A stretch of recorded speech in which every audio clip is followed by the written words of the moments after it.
کائنات میں سب سے افضل شخص کون ہے؟ سب سے اچھی ڈیوٹی کون سی ہے؟ سب سے سونی نوکری کون سی ہے؟ کہتے ہیں کہ فلاں نوکری بہت اچھی ہے، فلاں کاروبار بہت اچھا ہے، فلاں جگہ پیسہ بہت ہے، فلاں شعبے میں عزت بڑی ہے. لیکن آؤ حضور سے پوچھتے ہیں سب سے افضل کون ہے، سب سے اشرف کون ہے؟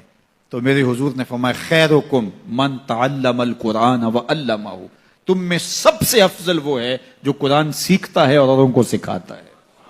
سب سے اشرف، سب سے اچھی نوکری، سب سے اچھا کام، سب سے بہتر وظیفہ اس کا ہے جو قرآن خود بھی سیکھتا ہے اور اوروں کو بھی سکھاتا ہے. تو اس کتاب سے جڑ جاؤ، اس کتاب سے وابستگی اختیار کرو. جس رات کے دامن میں قرآن نازل ہو وہ رات تو افضل ہو، وہ رات تو 1000 مہینے سے اشرف ہو. اللہ اکبر. تو پھر مجھے بتاؤ کہ جو قرآن کو اپنی روح میں بسا لے، جو اپنے اعمال کو قرآن کی تعلیمات کے تابع کر دے، جو اپنے دنوں کو قرآن کے اجالوں میں گزارے، اپنی راتوں کو قرآن کی تلاوت میں بسر کرے، دن کی تنہائی میں اور رات کے اجالوں میں قرآن پڑھے، بتاؤ وہ کتنا اشرف ہوگا. اس لیے میرے اور آپ کے آقا و مولا نے فرمایا راتوں کی تنہائیوں میں اٹھ اٹھ کے قرآن پڑھا کرو اور قرآن پڑھتے ہوئے رویا کرو، اور اگر رونا نہ آئے تو رونے کی کوشش کیا کرو. کوشش کیا کرو، رقت پیدا ہو جائے تمہیں قرآن کی تلاوت کرتے کرتے. حضرت داتا گنج بخش علی حجویری علیہ رحمہ سے ایک مرید نے کہا حضرت اگر رونے کی کوشش کریں پھر بھی رونا نہ آئے، فرمایا پھر اپنے مقدر پہ رویا کرو. تم اتنے سنگ دل ہو گئے ہو کہ تمہاری آنکھیں آنسوں کا خراج نہیں دیتی ہیں. تو اس کتاب کے ساتھ جڑ جاؤ، تعلق کو مضبوط کر لو، اور اس کتاب سے وابستگی تمہیں دنیا آخرت کی بہتری کی ضمانت فراہم کرے گی.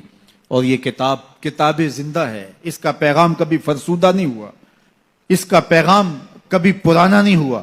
ہر دور کے تقاضوں سے یہ کتاب ہم آہنگ ہے، اور یہ کتاب ہر شخص کی ضرورت کی کفالت کرتی ہے.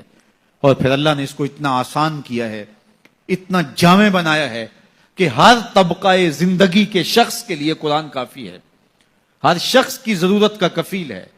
اس کو ایک عام شخص پڑھے تو اس کو بھی نور ملتا ہے، ایک نکتہ بین شخص اس قرآن کا مطالعہ کرے تو اس کو بھی روشنی ملتی ہے، ایک فلسفی پڑھے تو محروم وہ بھی نہیں ہوتا. جو بھی اس قرآن سے پڑھے، دیکھیے کچھ کتابیں ایسی ہوتی ہیں وہ بچوں والی ہوتی ہیں، جو پڑھے لکھے لوگ ہیں ان کی کوئی دلچسپی وہاں نہیں ہوتا، الف انار اور بے بکری میں انہیں کوئی دلچسپی نہیں ہوتی. اور جو بڑی کتابیں ہیں بچوں کی سمجھ سے ورا ہوتی ہیں. لیکن یہ واحد قرآن ہے، جس طبقے کا شخص بھی پڑھے، ان پڑھ پڑھے تو اس کو بھی نور ملتا ہے. میں دیکھتا ہوں تلاوت چل رہی ہوتی ہے اور تلاوت عربی میں ہے، اور بندہ عربی جانتا نہیں ہے وہ بھی جھوم رہا ہوتا ہے، اس کو بھی حظ مل رہا ہوتا ہے. یہ کتاب ہر طبقہ زندگی کو روشنی دیتی ہے. یہ قیامت تک آنے والی انسانیت کے لیے رشد و ہدایت کا صحیفہ ہے. اس کتاب سے جڑ جانے سے بلندیاں نصیب ہوتی ہیں. جس رات کو یہ کتاب اترے وہ رات تو لیلۃ القدر کہلائے.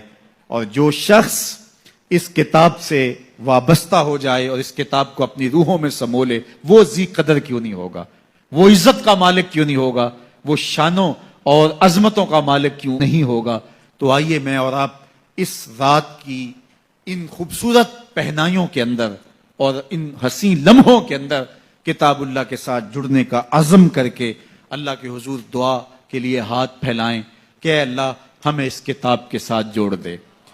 یہ کتاب زندگی بخش ہے، اللہ پوری امت کو اس کتاب کے ساتھ جوڑ دے.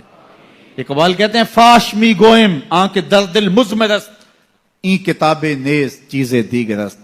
جو میرے اندر چیز چھپی ہوئی ہے اس کو کھل کے اگر بتاؤں، یہ کتاب نہیں، یہ کوئی اور ہی شے ہے.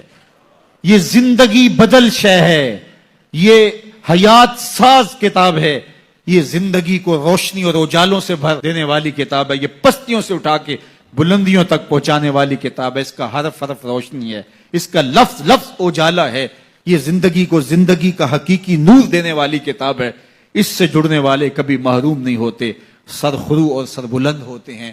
اللہ ہمیں اس کتاب رحمت سے جڑنے کی اور جڑے رہنے کی توفیق عطا فرما، اور اس امت کو اس کتاب کے ساتھ وابستگی اللہ نصیب کرے.